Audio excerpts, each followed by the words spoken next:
Welcome back to Grave Hush, where the darkest stories come to light. Before we begin tonight's terrifying journey, make sure to hit that subscribe button and ring the notification bell so you never miss our latest horror stories. Drop a comment below telling us where you're listening from and what scares you most about Halloween night. Tonight, we're bringing you 5 spine-chilling Halloween horror stories from the Appalachian Mountains, where ancient secrets and modern nightmares collide in the most terrifying ways imaginable. Our first story comes from Marcus Chen, a paranormal investigator whose documentary project in rural Virginia led him face to face with something that should have stayed buried. So dim the lights, settle in, and let's begin our descent into the mountains where some legends refuse to stay dead. October 28, 2022 was supposed to be the night I finally proved that paranormal investigation could be legitimate journalism. I'm Marcus Chen, 28, and I'd been running a small YouTube channel called Appalachian Mysteries for about 2 years, debunking local ghost stories and urban legends with actual research and rational explanations. My subscriber count was stuck at around 3,000 and I needed something big to break through to the next level. That's when I heard about the Preacher's Cave legend from Grayson County, Virginia. The story went like this. In 1889, a traveling preacher named Silas Blackthorne arrived in a remote mountain community during a severe winter. The townspeople took him in, but children started disappearing soon after.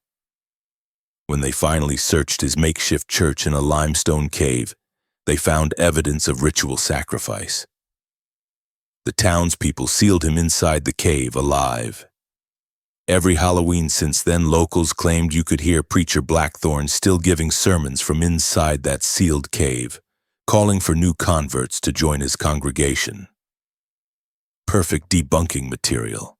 I figured I'd find some geological explanation for acoustic phenomena, maybe some local teenagers pranking tourists, and I'd have a solid 20-minute video exposing another fake ghost story.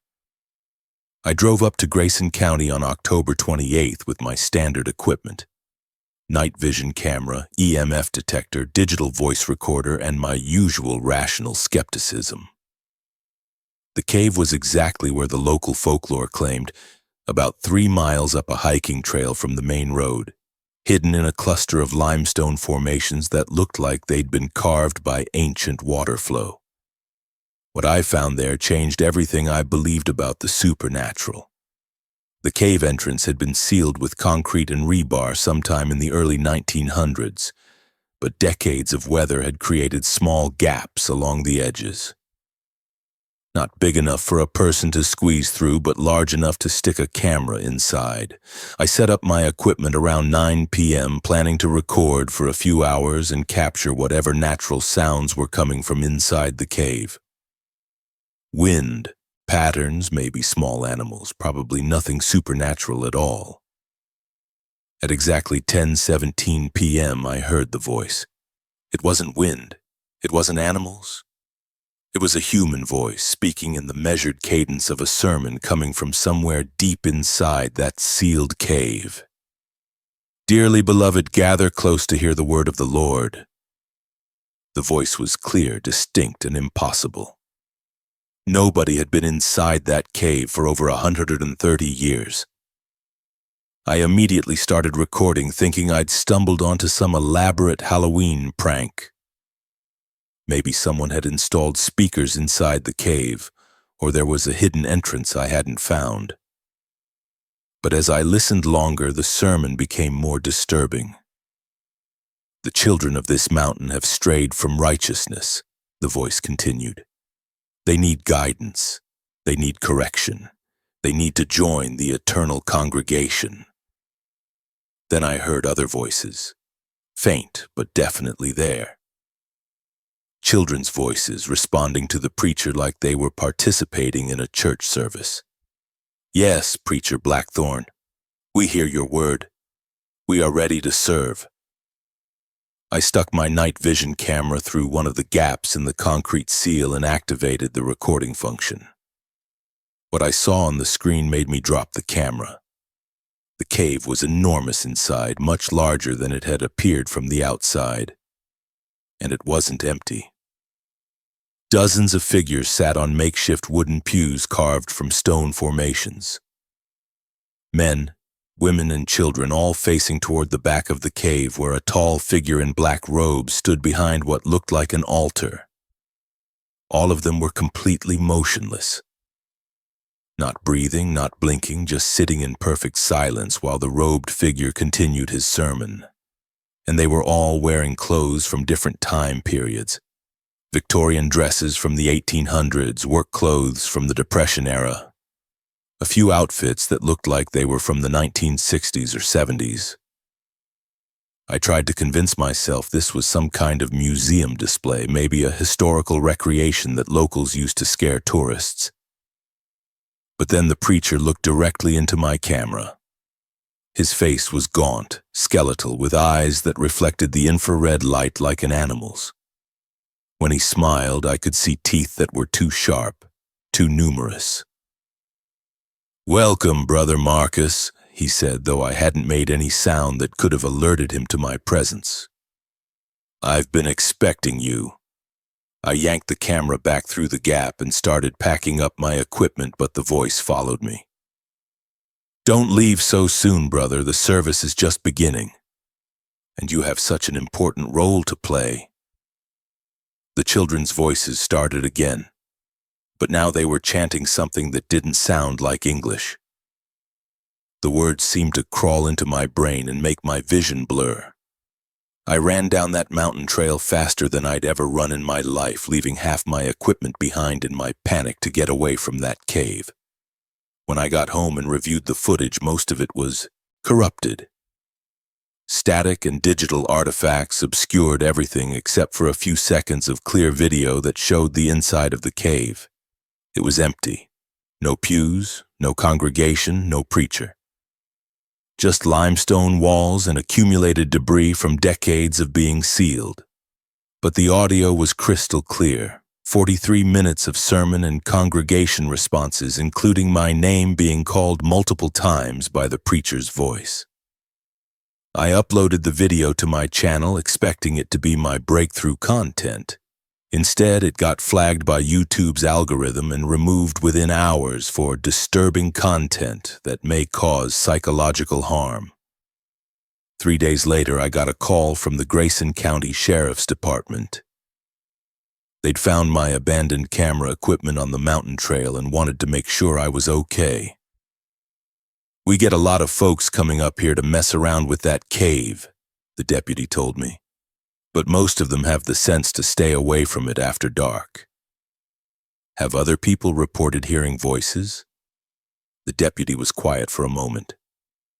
"Son, every Halloween for the past 133 years, we get reports about that cave. Voices, lights, people claiming they saw figures moving inside. We've had geologists examine it, acoustics experts, even some folks from the state university. What did they find? Nothing that would explain what people hear, but here's the thing. Every person who's ever recorded anything at that cave has the same experience. They hear the preacher calling them by name. That's impossible. How would it know?" "That's what everyone says, until it happens to them." I tried to put the whole experience behind me, but the dream started about a week later. Every night I found myself standing in front of that sealed cave, listening to Preacher Blackthorn's sermons. In the dreams, I could see inside the cave clearly, and the congregation was always a little bit larger than the night before. Last night's dream was different. This time, I wasn't standing outside the cave. I was sitting on one of those stone pews wearing clothes I'd never seen before, listening to the preacher with the same motionless attention as everyone else. When I woke up, there was dirt under my fingernails and limestone dust on my shoes. I haven't been back to Grayson County. I haven't been anywhere near that cave. But tomorrow is Halloween night, and I can feel something pulling me back toward those mountains. In my dreams, Preacher Blackthorn keeps telling me that the congregation needs new members. that my work documenting mysteries has prepared me for a higher calling. I'm writing this as a warning to anyone else who might be tempted to investigate the Preacher's Cave legend. Some stories are better left unexplored. Some voices are meant to stay buried. But if you're reading this and I haven't posted any new content for more than a week, you'll know where to find me. I'll be sitting in that limestone cathedral, listening to sermons that have been going on for 133 years, and I'll probably be saving you a seat. Story 2. The Halloween Babysitter. October 31st, 2021 was supposed to be my last night babysitting before starting my senior year of high school. I'm Ashley Morrison. I was 17 then, and I'd been watching the Kellner kids every few weeks since freshman year to save money for college. The Kellners lived in this big modern house about 20 minutes outside of Beckley, West Virginia, in one of those new developments carved into the mountainside. Dr. Kellner was a surgeon. His wife, Lisa, worked in pharmaceutical sales, and they paid better than any other family in the area. Their 2 kids were easy. Maddie was 9 and obsessed with horses. Tommy was 6 and spent most evenings building elaborate Lego constructions. They usually went to bed without much fuss, leaving me free to do homework or watch Netflix. That Halloween night, the Kellners were going to some medical conference costume party in Charleston and wouldn't be back until after midnight. They left me with the usual instructions: bedtime at 9 p.m., no scary movies, help yourselves to leftover pizza in the fridge. The first few hours went perfectly. We carved jack-o'-lanterns on the kitchen table, watched Hocus Pocus in the living room, and handed out candy to the handful of trick-or-treaters who made it up the long driveway to their house. Around 8:30, I was getting the kids ready for bed when Maddie asked if we could tell ghost stories. "Just one scary story," she begged. "It's Halloween." I figured one mildly spooky tale wouldn't hurt, so I told them the classic urban legend about the babysitter who keeps getting phone calls asking, "Have you checked the children?" You know, the old story where the calls are coming from inside the house. Both kids thought it was hilarious rather than scary, and they went to bed giggling about creepy phone calls and checking on children. At 9:45, my phone rang. Unknown number, local area code. I almost didn't answer, but I thought it might be Dr. Kellner calling from a different phone to check in. "Have you checked the children?" The voice was male, older, with a slight accent I couldn't place. Before I could respond, he hung up. My first thought was that someone had overheard me telling that urban legend earlier and decided to prank me. Maybe one of the trick-or-treaters or some teenager with nothing better to do on Halloween night. I went upstairs to check on Maddie and Tommy anyway. Both were sound asleep in their beds, safe and peaceful. 10 minutes later, my phone rang again. Same unknown number. "Have you checked the children?" This time I tried to respond. "Who is this? This isn't funny." Click. He hung up again. Now I was getting annoyed rather than scared.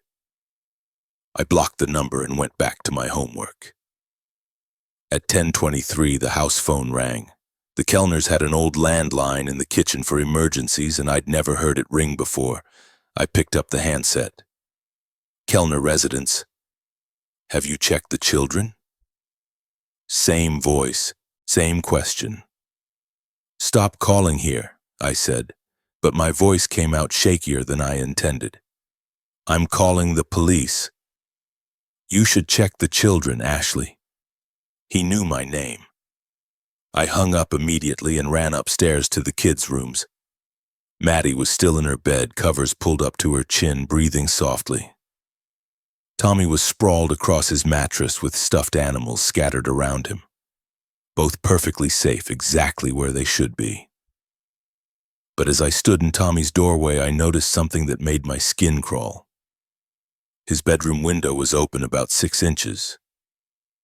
I was sure it had been closed when I'd tucked him in earlier. I shut the window and checked the lock twice, then went to examine Maddie's room. Her window was also open just a few inches with the screen pushed up slightly. Someone had been trying to get into the house. I locked both windows and checked every other window on the second floor. 3 more were open that I was certain had been closed earlier. All of them faced the heavily wooded area behind the house where someone could approach without being seen from the road. My hands were shaking as I called 911. 911, what's your emergency? I'm babysitting and someone's been calling me asking about the children, and I think someone tried to break into the house through the upstairs windows. The dispatcher was calm and professional. Are the children safe right now? Yes, they're both asleep in their beds, but the windows were open and I know they were closed before. I'm sending a deputy to your location. Can you lock yourself and the children in a room with only one entrance? I gathered both kids and brought them into the master bedroom, which had a solid door and a deadbolt lock. Maddie woke up confused and Tommy was cranky about being moved. But I told them we were playing a game and needed to stay quiet. While we waited for the police, I called Dr. Kellner's cell phone. It went straight to voicemail. At 10:47, the house phone rang again. I didn't answer it, but I could hear the answering machine pick up from downstairs. Have you checked the children, Ashley? You really should check the children. Then a different voice, younger, clearer. We're already inside the house. Maddie grabbed my arm. Ashley, what's happening? Just stay quiet, sweetie. The police are coming. I could hear sounds from downstairs now. Not loud, but definitely movement. Footsteps on the hardwood floor, the soft sound of doors opening and closing. Someone was searching the house. The master bedroom had windows facing the front yard, and I could see headlights coming up the driveway. The police, finally. But the footsteps downstairs were moving toward the staircase. I heard heavy boots on the wooden steps coming up slowly, deliberately, not trying to be quiet anymore. Ashley, a man's voice called from the hallway. Where are you, Ashley? We just want to check the children. I held both kids close and waited for the police to reach the front door. The footsteps stopped right outside the master bedroom door. The doorknob turned slowly, but the deadbolt held. Open the door, Ashley. We know you're in there with Maddie and Tommy. That's when I heard the most terrifying sound of my life. The front door of the house opening, followed by a man's voice calling out, Police! Anyone in the house, identify yourself! The footsteps in the hallway immediately moved away from our door, running toward the back of the house. Upstairs! I screamed. Someone's upstairs! I heard the officers running up the steps, their radios crackling with communication I couldn't understand. 5 minutes later, they knocked on the bedroom door and identified themselves. I unlocked the deadbolt and let them in. 2 deputies searched the entire house but found no sign of intruders. All the doors were locked from the inside, and they couldn't find any evidence that anyone had forced entry. What about the windows? I asked. Someone opened the upstairs windows. They checked every window in the house. All of them were closed and locked, including the ones I was certain had been open earlier. Are you sure about the windows? One of the deputies asked. Sometimes when people are scared, details can get confused. I wanted to argue, but I was starting to doubt my own memory. Maybe the windows had been closed all along. Maybe the stress of the phone calls had made me paranoid. The deputies stayed until Dr. and Mrs. Kellner got home around 12:30. I explained what had happened, and they were incredibly understanding and concerned.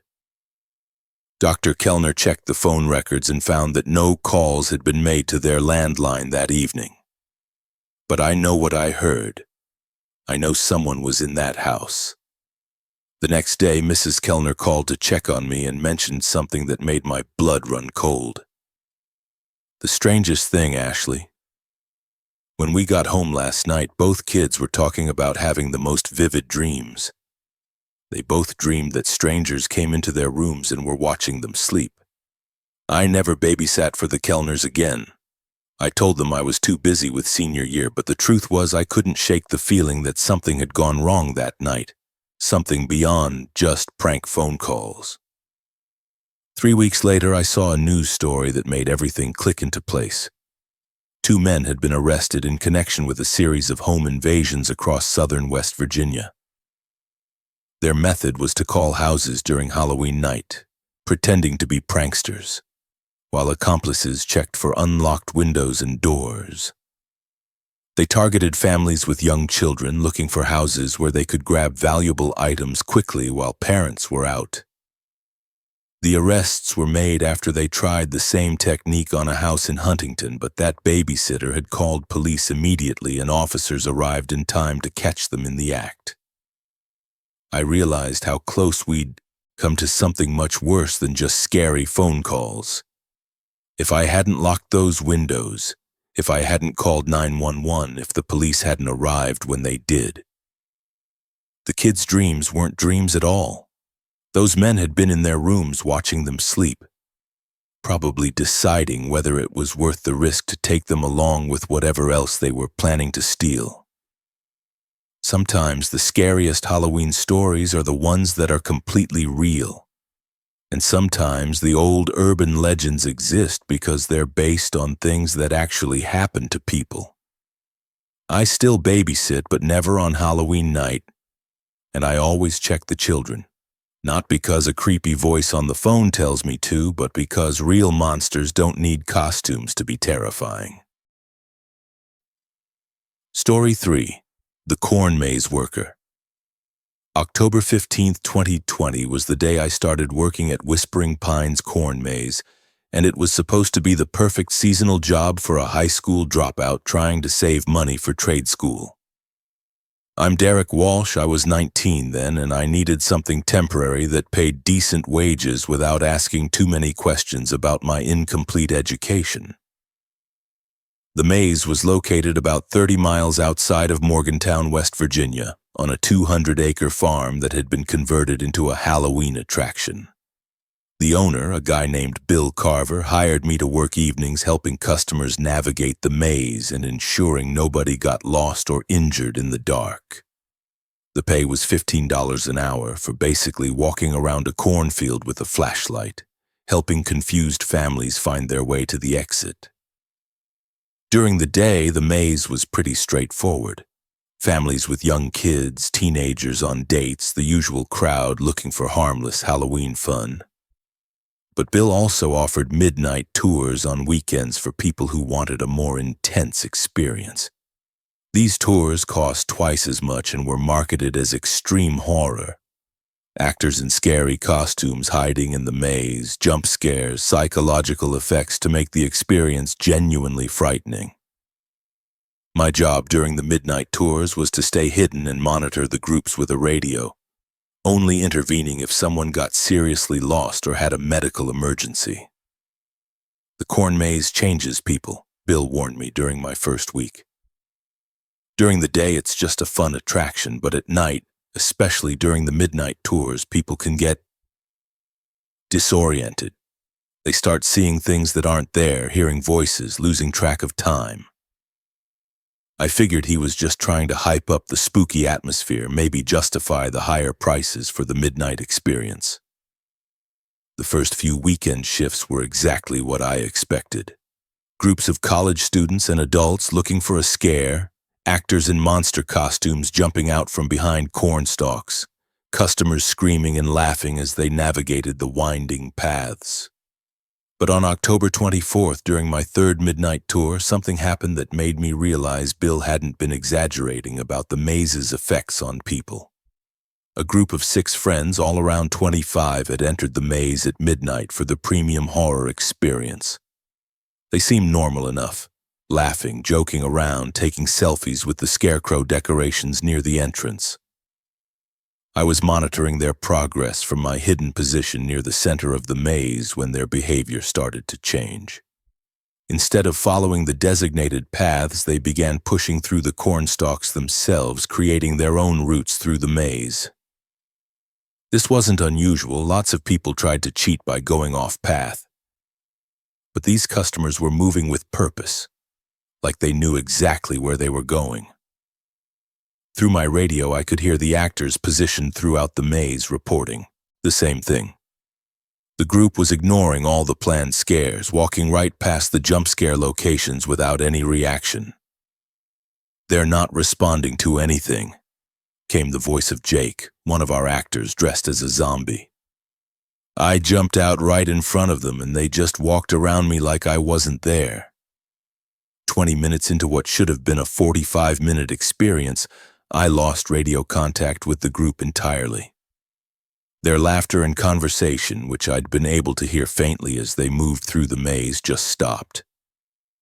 I waited another 10 minutes, then decided to track them down and make sure they were okay. Following their path through the trampled cornstalks, I found them in a section of the maze that wasn't part of our official layout. They were standing in a perfect circle in a small clearing, all facing inward, completely motionless. None of them were speaking. None of them were moving. They just stood there, staring at the ground in the center of their circle. "Hey," I called out, "everything okay over here?" No response, not even a glance in my direction. I walked closer and realized they were all staring at something buried in the dirt. It looked like a small wooden box, maybe the size of a shoebox, partially excavated from the earth. "The tour's over," I said more loudly this time. "We need to head back to the exit." One of them, a woman with blonde hair, finally looked up at me. Her eyes were completely blank, like she was sleepwalking. "We found it," she said in a flat, emotionless voice. "We found what we were looking for." "Found what?" "It's just an old box buried in the dirt." "It's been calling to us," said another member of the group, a tall guy wearing a college sweatshirt. "Ever since we entered the maze, we could hear it whispering our names." I was getting seriously creeped out by their behavior, but I figured they were just really committed to the horror experience, maybe playing up the spooky atmosphere. "Okay, well, you found it. Now let's head back." But none of them moved. They just kept staring at that buried box like it was the most fascinating thing they'd ever seen. I radioed Bill to let him know I had a situation with unresponsive customers. His voice came back immediately, tense and worried. "Derek, where exactly are you? What section of the maze?" I looked around trying to get my bearings, but nothing looked familiar. The cornstalks were taller here, thicker, and they seemed to extend much farther than they should have. Our maze was only about 5 acres total, but I felt like I'd been walking for much longer than it would take to cross the entire property. "I'm not sure," I admitted. They went off path and I followed them. "We're in a clearing with some kind of buried box." There was a long pause before Bill responded. "Derek, listen to me very carefully. Do not touch that box. Do not let the customers touch it. Get them out of there immediately." "What's so dangerous about an old wooden box?" "Just get them out of there, now." I tried to grab the blonde woman by the arm, but she shrugged me off with surprising strength. "We have to open it," she said. "It wants to be opened." The tall guy was already kneeling next to the box, brushing dirt away from its edges with his hands. The wood looked ancient, weathered, with symbols carved into its surface that seemed to shift and move in my flashlight beam. "Don't open that," I said, but my voice sounded weak, uncertain. That's when I started hearing it too, whispering. Faint at first, but getting stronger. Multiple voices, all speaking at once, calling my name along with the names of the 6 customers. "Derek, Derek, come closer, Derek." The voices seemed to be coming from inside the buried box. I backed away, but the customers were all kneeling around the box now, their hands working together to dig it completely free from the earth. "Stop!" I yelled, but they ignored me completely. When they finally pulled the box free, it was heavier than it should have been for its size. The wood was dark with age, and the carved symbols seemed to glow faintly in the darkness. The blonde woman lifted the lid. The clearing filled with the most horrible sound I've ever heard, like screaming but not human. More like wind rushing through a tunnel but with voices mixed in, hundreds of voices all crying out in pain or terror. A thick, black mist poured out of the box, swirling around the clearing like it was alive, and in that mist I could see shapes. Human shapes reaching out with grasping hands, mouths open in silent screams. All 6 customers stood up and walked into that mist without hesitation. The moment it touched them, they stopped being themselves. Their faces went blank, their eyes turned solid black, and they began moving in perfect synchronization. I ran. I crashed through cornstalks, stumbled over furrows in the field, fell down and got back up probably a dozen times. I had no idea which direction I was going, but I kept running until I saw the lights of the parking lot ahead. Bill was waiting for me at the edge of the maze, along with 2 other employees I didn't recognize. "Where are the customers?" he asked. "They opened the box," I gasped, trying to catch my breath. There was this mist and voices, and they just walked into it. Bill's face went pale. Jesus. How many years has it been since someone found that thing? What are you talking about? What was in that box? Something that should have stayed buried. Something the original owners of this land put in the ground for a very good reason. He handed me a flashlight and a shovel. "We need to find them and get that box closed before sunrise. After dawn, anyone touched by what's inside becomes permanently changed." We spent the next 4 hours searching the maze, but we never found the clearing where the box had been buried. We never found the 6 customers either. Their cars were still in the parking lot the next morning. The police investigated, but without any evidence of foul play, the case was eventually classified as missing persons. Bill shut down the midnight tours after that night. He said the corn maze was too unpredictable in the dark, too dangerous for customers who might wander off the designated paths. But I know the real reason. The maze isn't just a tourist attraction. It's a containment system for something that was buried there long before the corn was ever planted. Every night during the rest of that October, I could hear voices calling from deep within the maze. Not the voices of our actors, but the voices of people who had found things they were never meant to find. I quit on November 1st and never went back. But sometimes driving past cornfields during harvest season, I hear those voices again. Whispers carried on the wind, calling my name, asking me to come back and finish what we started. The box is still out there somewhere in that maze, and every Halloween I wonder if someone else will find it, dig it up, and let out whatever has been waiting patiently in the darkness for another chance to collect new voices for its endless, horrible chorus. If you ever visit a corn maze and hear whispers that seem to know your name, don't follow them. Some things are buried for good reasons, and some voices are meant to stay silent forever. Our next story takes us away from rural attractions and into the heart of mountain suburbia, where a teenager's first Halloween party leads to a night of terror that will haunt her forever. October 29th, 2019 was the first time I'd been invited to hang out with the popular kids at my high school. I'm Sarah Mitchell. I was 16 then, and I'd spent most of sophomore year eating lunch alone and hoping nobody would notice how out of place I felt at Riverside High School in Lewisburg, West Virginia. That Tuesday morning, Brittany Chambers, easily the most popular girl in our grade, walked up to my locker with this bright smile that I'd only ever seen her use on other popular kids. "Hey, Sarah," she said like we'd been friends forever. "I'm having a Halloween sleepover at my house this Friday night. Just a few girls, nothing crazy. Want to come?" I was so shocked I almost dropped my textbooks. Brittany had never spoken to me before. Not even when we'd been paired up for a chemistry lab earlier that semester. "Really? I mean, yes, absolutely, thank you." "Great. Bring a sleeping bag and wear something cute. We're going to have so much fun." She handed me a piece of paper with her address written in purple ink. "Be there by 8 p.m., don't be late." I spent the next 3 days obsessing over what to wear, what to bring, how to act around girls who seemed to navigate high school social dynamics like it was their native language. This felt like my chance to finally break into a friend group, to stop being the weird, quiet girl who ate lunch in the library.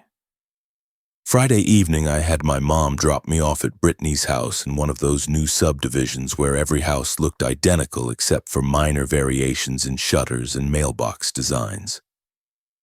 The Chambers family had one of the bigger models with a 3-car garage and a landscaped front yard that looked like something from a home and garden magazine.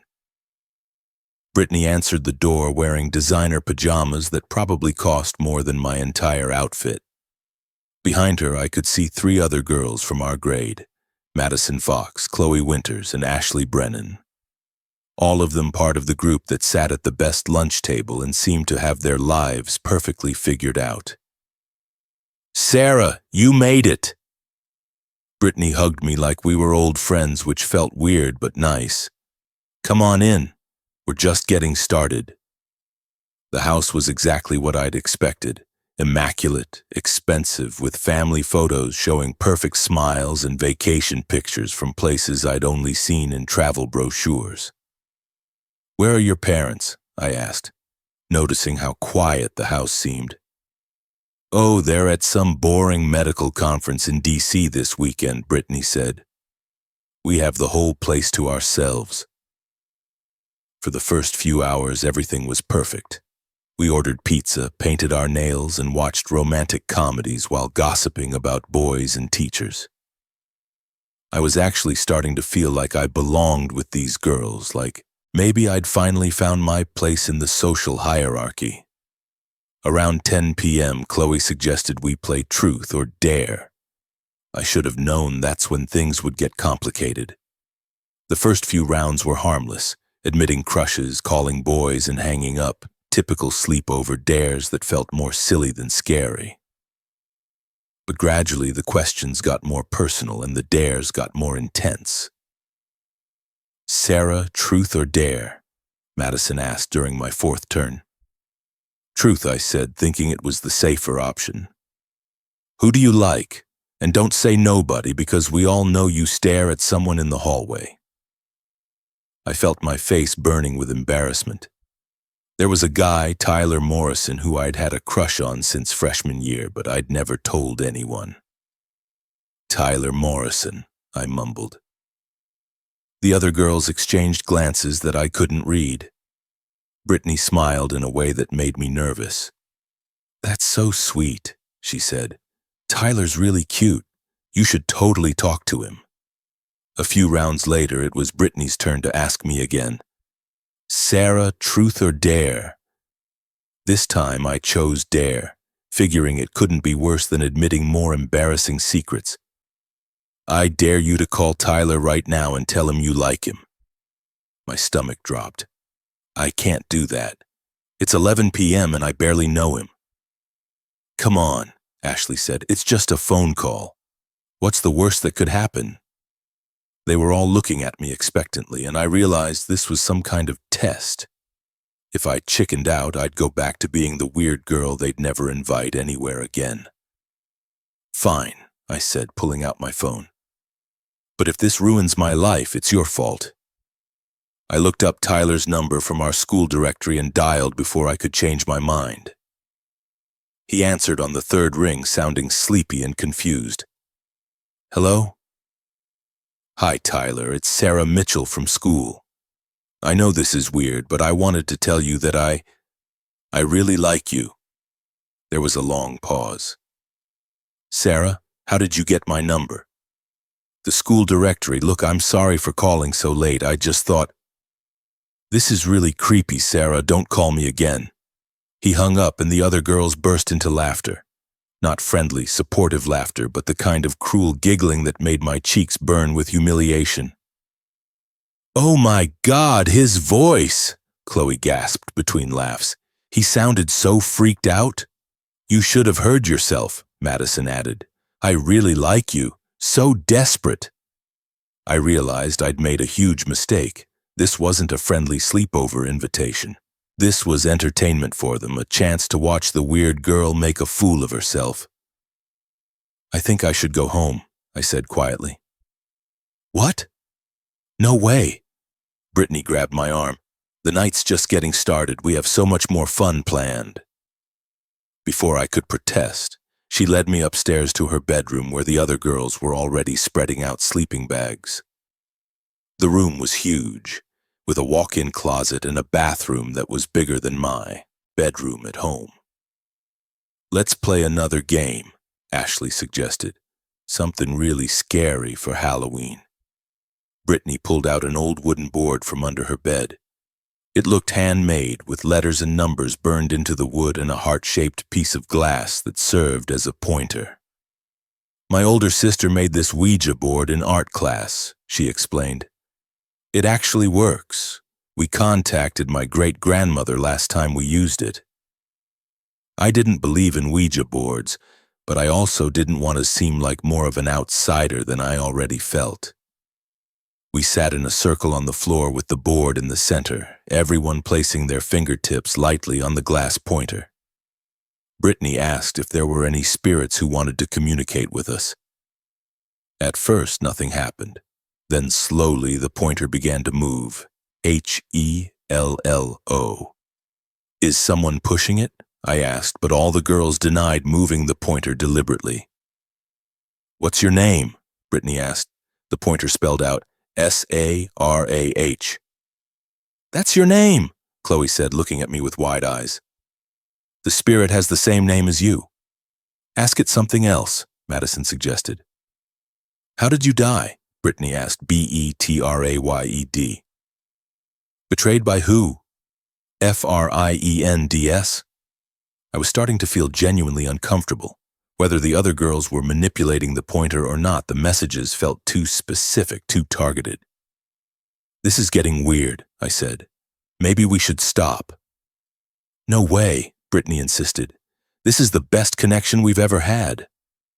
Ask it about Sarah's future. The pointer moved again, spelling out a message that made my blood run cold. S-H-E-W-I-L-L-J-O-I-N-M-E-S-O-O-N. Join you how? Ashley asked. T-O-N-I-G-H-T. That's when I tried to pull my hands away from the board, but I couldn't. My fingers felt glued to the glass pointer, and no matter how hard I tried, I couldn't lift them. I can't move my hands, I said, panic creeping into my voice. The other girls were having the same problem. All of us were stuck, our fingertips pressed against the glass, unable to break contact with the board. The pointer began moving faster now, spelling out words without anyone asking questions. P-O-O-R-S-A-R-A-H-N-O-F-R-I-E-N-D-S-N-O-L-O-V-E-N-O-H-O-P. Stop it, I yelled, but the board wasn't finished. T-H-E-Y-D-O-N-T-L-I-K-E-Y-O-U-T-H-E-Y-N-E-V-E-R-D-I-D-T-H-I-S-I-S-A-L-L-A-J-O-K. I looked around at the other girls, expecting to see the same fear I was feeling, but their expressions were strange. They looked satisfied, like this was going exactly according to plan. What did you do? I whispered. Brittany smiled, but it wasn't the fake, friendly smile she'd been wearing all evening. This was something colder, more calculating. We needed a fifth person for the ritual, she said. It doesn't work with just 4. What ritual? The pointer kept moving under our trapped fingers. S-A-R-A-H-W-I-L-L-T-A-K-E-M-Y-P-L-A C-E-S-A-R-A-H-W-I-L-L-S-T-A-Y-L-L-B-E-F-R-E-E. Every Halloween, someone from our group has to stay behind, Madison explained, her voice eerily calm. To keep the spirit satisfied. Last year it was my cousin Jessica. The year before it was Chloe's sister. That's insane, I said, but even as the words left my mouth, I was remembering things. Jessica Kim, who'd been popular junior year and then suddenly transferred schools. Emma Winters, who'd been part of their group and then just disappeared from school social media. "They're not dead," Ashley said like she was reading my thoughts. "They're just somewhere else, with Sarah, the other Sarah, the one who died in 1987. The board was still spelling out messages, but now they were getting more personal, more cruel. NOONEWILLMISSYOUNOONEWILLPARENTSWYOURPARENTSWYOURPARENTSWYOURPARENTSWYOURPLEVED. The room was getting colder and I could see my breath forming small clouds when I exhaled. The lights began to flicker and shadows seemed to move independently of any light source. That's when I saw her. A girl about my age standing in the corner of the room. She had long, dark hair like mine, was wearing clothes that looked like they were from the 1980s, and her skin had this grayish, translucent quality that made it obvious she wasn't alive. She was looking directly at me with eyes that held decades of loneliness and rage. "I've been waiting so long for someone like me," she said, though her lips didn't move. The voice came from inside my head. Someone who knows what it's like to be unwanted. Someone who understands betrayal. The other girls were chanting something now, words in a language I didn't recognize, their voices harmonizing in a way that made the air in the room feel thick and oppressive. I tried one more time to pull my hands away from the Ouija board, and suddenly I could move again. But instead of running, I did something that surprised everyone, including myself. I flipped the board over, scattering the pointer and breaking the circle. The chanting stopped. The temperature returned to normal. The girl in the corner flickered and faded like a TV being turned off. Brittany, Madison, Chloe, and Ashley all stared at me in shock. "What did you do?" Brittany screamed. "You broke the ritual." "Good," I said, standing up and grabbing my sleeping bag. "I'm going home." "You can't leave," Madison said. "The spirit won't be satisfied. She'll come for all of us now." "Then maybe you shouldn't have been trying to sacrifice people to keep yourselves safe." I called my mom from Brittany's kitchen and told her I felt sick and needed to be picked up. While I waited for her to arrive, the other girls kept trying to convince me to attempt the ritual again, saying I'd doomed us all by breaking the connection. But I didn't believe them anymore. The whole thing had been an elaborate, cruel prank designed to terrify me. The Ouija board, the ghost story, probably even the stuck fingers, all fake, all designed to make me think I was going to die or disappear. My mom arrived 20 minutes later, and I've never been so happy to see her car in a driveway. For the next few weeks at school, Brittany and her friends avoided me completely. No more fake smiles, no more pretending we were friends. They went back to acting like I didn't exist, which was honestly a relief.